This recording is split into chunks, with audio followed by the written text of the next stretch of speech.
Então, Oi. Então, a mudança de base de alfa para beta, a matriz que realiza essa mudança de base e a transporta dela de beta para alfa. Isso vamos dizer, eu já tinha acabado de demonstrar isso no caso da base canônica, mas, na verdade, é geral. Tá? Pelo próprio cálculo que a gente tinha feito no começo. Então, essas... U matriz de mudança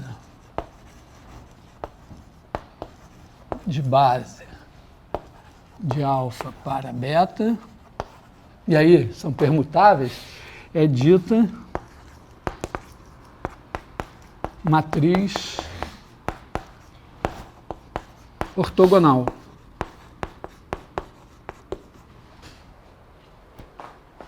E o que caracteriza uma matriz ortogonal, na verdade? É que tem várias coisas que caracterizam uma matriz ortogonal. É que vetores coluna vou escrever assim, ortonormais, tá? Quer dizer, unitários e ortogonais. Segundo, é que você pode ter U vezes U transposta igual a identidade. Aliás, é melhor escrever assim, né, ao contrário, escrever U transposta U, que foi a primeira, que é a mais óbvia, né? Quer dizer, se os vetores coluna são ortonormais, se você pegar a transposta e multiplicar pela U, é claro que vai dar identidade. A terceira, que é menos, seria menos clara, né? U vezes U transposta igual a identidade.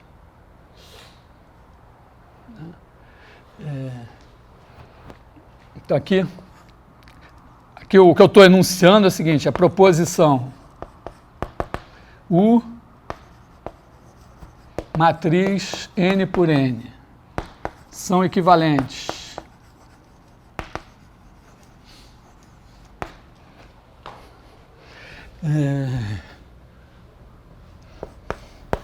quatro, U transposta igual a U menos 1. O que mais que a gente pode, qual mais besteira a gente pode dizer?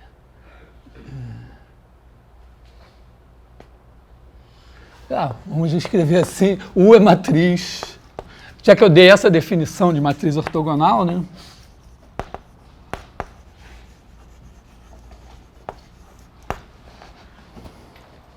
Ela corresponde à mudança de uma base.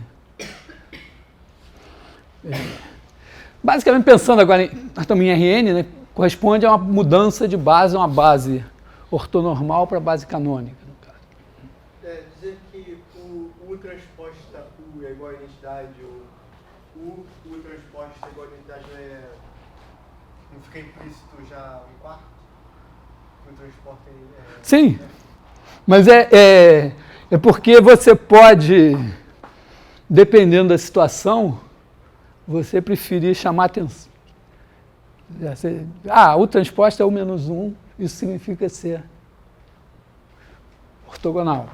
Ou, de repente, você ganhou só isso. Vamos dizer, depois de tudo que a gente fez aqui, isso tudo é só uma observação. Né? Então, é isso. Tá? Toda vez que a gente tiver, então, que fazer mudança de base com bases ortonormais, é melhor, é mais barato.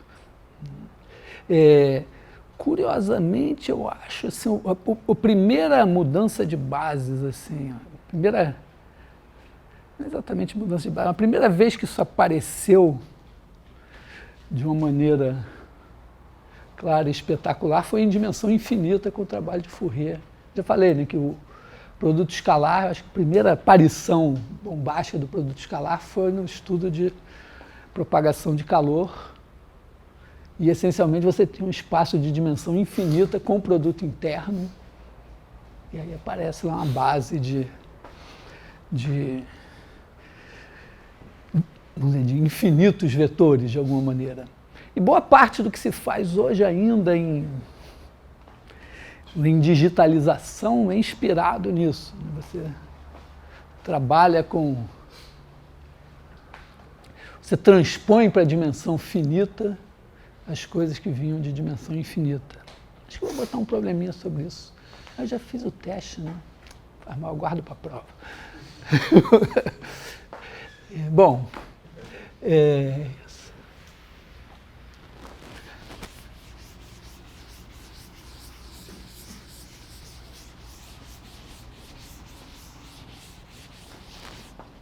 Mudar de assunto.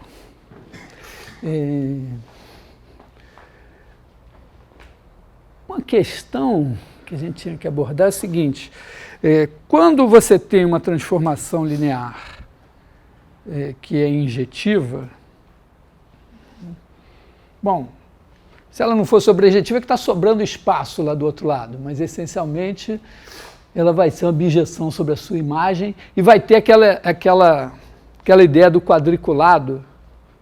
Você pega a base, no caso do plano, pega uma base, quadricula o espaço com aquela base, transforma em outra base, e aí você tem um reticulado, em que nesse quadriculado você tem um quadradinho como base, e no outro você tem um paralelogramo como base do reticulado. Agora imagina uma situação assim, que você tem U e V, espaços vetoriais, e T de U em V linear, mas você não sabe se digamos que a T não é injetiva, não é uma coisa assim. Vamos fazer um exemplo, vamos dizer, para nós vamos pensar assim, o U é o R3, está aqui o U, e vamos fazer o V igual a R3 também.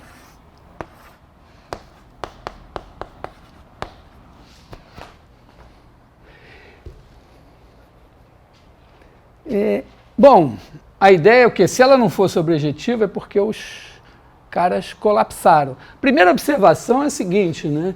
Que T de U, quer dizer, a imagem de T, é um subespaço vetorial. Porque ele é o espaço gerado, vamos dizer, essa transformação é dada por uma matriz, vamos pensar assim, T, vamos dar a matriz aqui, A11, A21, A31, A12, A22, A32, A13, A23, A33. Então, esses vetores coluna aqui vão gerar a imagem, digamos que, sei lá, que os três, na verdade, estão alinhados assim. Então, digamos que a nossa imagem seja uma coisa assim. Eu vou sentir falta de um giz colorido, agora que esse giz aqui é um giz importado, mas só tem branco. Então, isso aqui é a imagem. Tá? O giz importado não devia quebrar.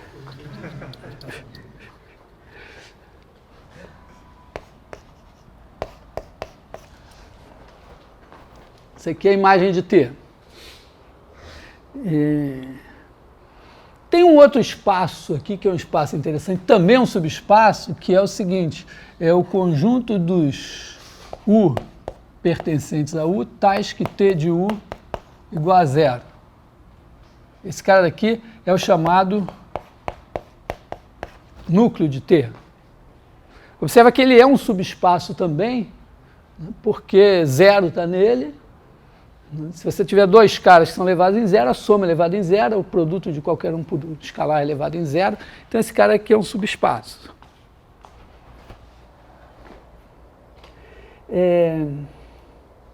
Agora, imagina que a gente pega um cara aqui, um V. E imagina que a gente acha que um certo U, tal que V igual a T de U. Esse subespaço aqui, bom, é um subespaço, ele deve ser ou um plano ou uma reta passando pela origem. Digamos assim que tem aqui um certo vetor N, tá? Um N aqui assim. Se eu somar N com U,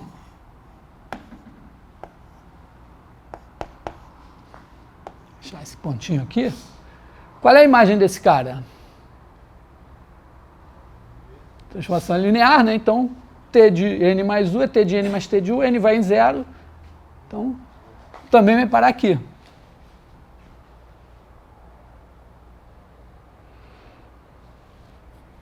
Então, na verdade, né, vamos dizer, se esse N for uma reta, toda uma reta aqui vai lá.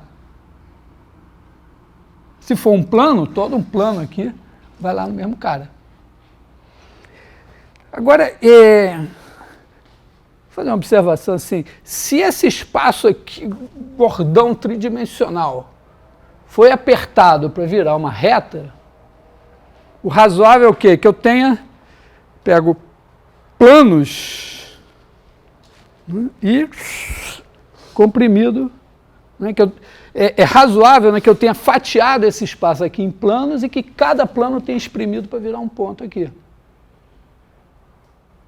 Quer dizer, eu imagino isso, né, porque, na verdade, ó, também é verdade o seguinte, se eu tiver aqui o 1, tiver aqui um outro ponto, o 2,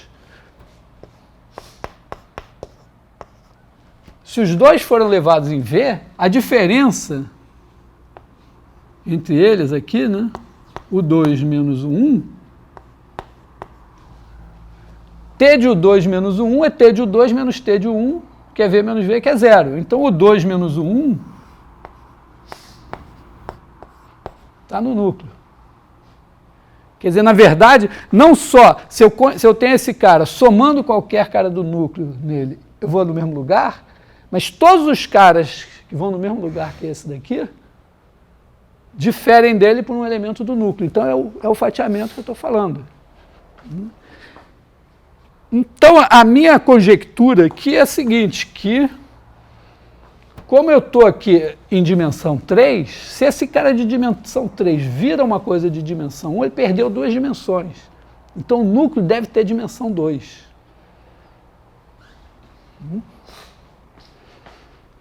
Quer dizer, estou pensando assim, nesse dimensão da imagem de T igual a 1, dimensão de R3 igual a 3, então a dimensão do núcleo de T igual a 2.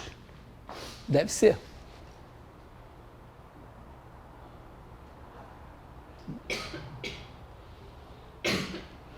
Tá claro a ideia geométrica? Sim, é uma expectativa. Eu acho que dá para demonstrar. Eu vou apagar essa figura, vou fazer tentar fazer uma demonstração geral. Oi. Mas toda imagem tem dimensão 1? Não, se nesse caso aqui, se ela tivesse dimensão 2, o que eu imaginaria? Bom, o espaço de dimensão 3 foi comprimido para virar um de dimensão 2, então é provável que eu tenha retas paralelas que foram espremidas para transformar o espaço num plano. Se eu tiver um espaço de dimensão 28, e por uma transformação linear ele virou um espaço de dimensão 17, né?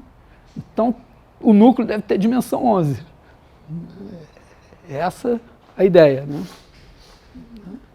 Quer dizer, vamos dizer, a ideia deve ser essa, né? Que se a dimensão de U é igual a N, a dimensão da imagem de T igual a K, então a dimensão do núcleo de T deve ser a diferença, N menos K.